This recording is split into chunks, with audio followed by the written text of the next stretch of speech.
and welcome back. This is your 7-day yoga challenge, summer yoga camp challenge, and this is day 6. And my name is Leanne, and I'm so glad that you are here and that you are ready to do some yoga. Today is going to be a low to the ground yoga, so you can get a blanket, whatever you need to be comfortable, and let's get on low to the ground and sit up tall for some yoga with a story. So let's do a little bit of warming up before we start our story. I want you to spread your fingers wide as you breathe in, and then squeeze your fingers as you breathe out.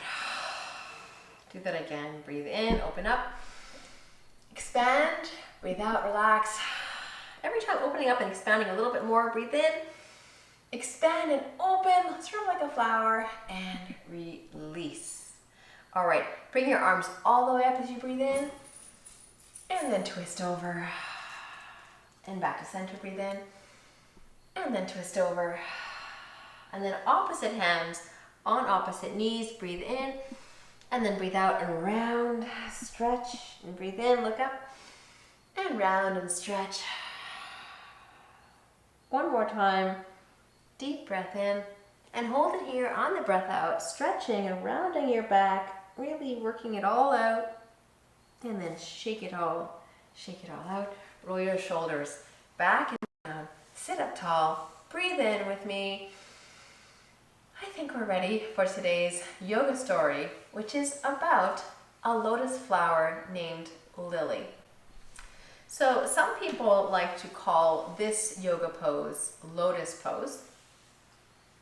And sometimes in my kids' yoga classes, I like to teach this yoga pose a few different ways. So I call this one no lotus because the flower petals are just open, floating. This is a perfect way to do lotus pose. But if you wanted to practice some different ways, you can see if it feels good in your body to do a half lotus pose. So take one foot and lift it up, and this would be considered half lotus. And it's a nice way to float on the lake in your half lotus and breathe. And if you want to experiment with something different, you could also try being what we call sometimes a full lotus, because both feet are up. Always being very mindful and gentle on your body. If this creates any pain or strain in your knees, then go back to your no lotus with both feet down. Every version of the lotus pose is equally good. Not one is better than the other. Yoga is more about how it feels than how it looks, so please feel very carefully into your body. And breathe here. If you're experimenting with full lotus, fantastic.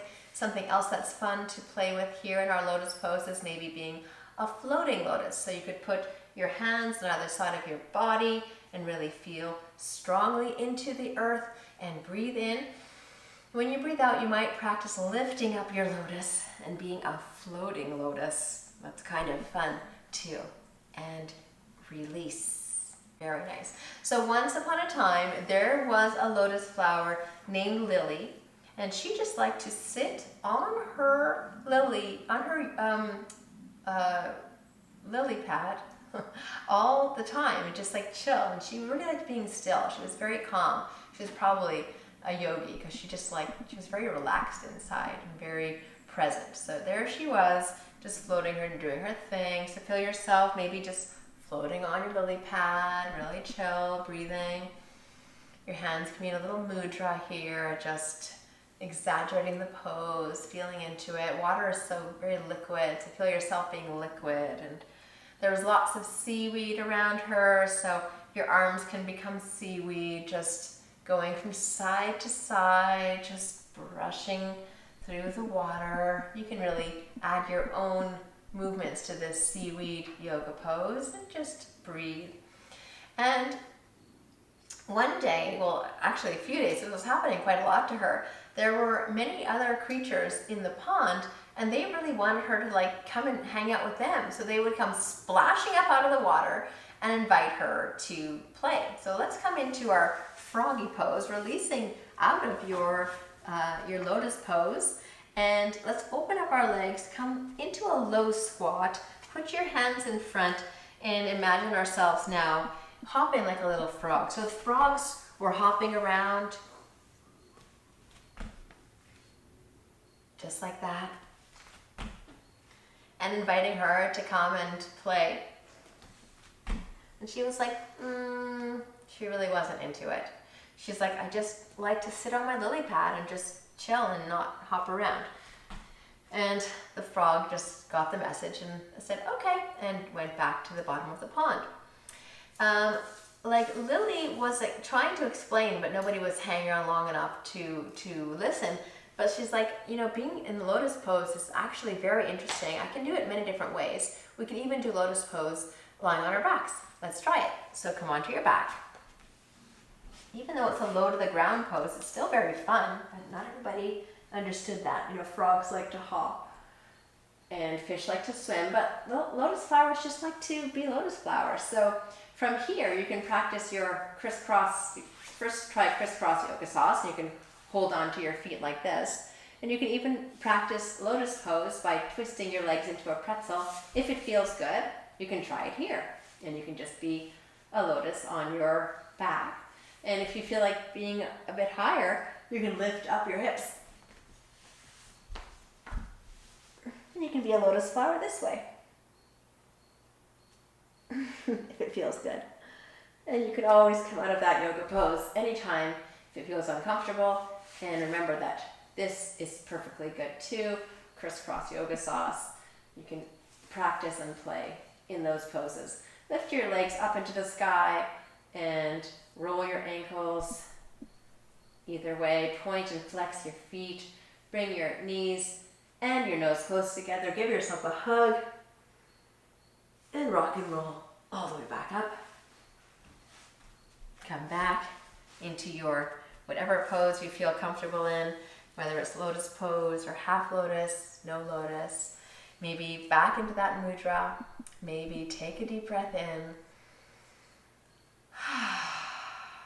And remember that no matter what your preference, if you're somebody who likes to move around a lot or to be still, if you're feeling very jumpy like a frog, that's okay too. It's really important to let your body explore what it needs to explore.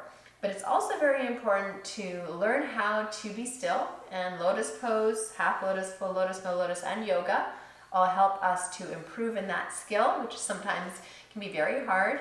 So I invite you every day, just like you've been doing, to practice being still, noticing your breath, noticing who you are, one hand on your heart, one hand on your tummy, and just coming back into your center and knowing that every part of you, the moving parts and the still parts, they're all important and good, and you are important and good. And I thank you so much for being on this yoga challenge with me. Release your arms, deep breath in, especially a long breath out. And we'll see you tomorrow for day 7 of our 7-day yoga camp challenge. Peace out. Bye for now. Shane, come say hi to the friends. Yes, I think he was here at the beginning. Good boy. Yay. Bye. See you next time for more yoga with a story.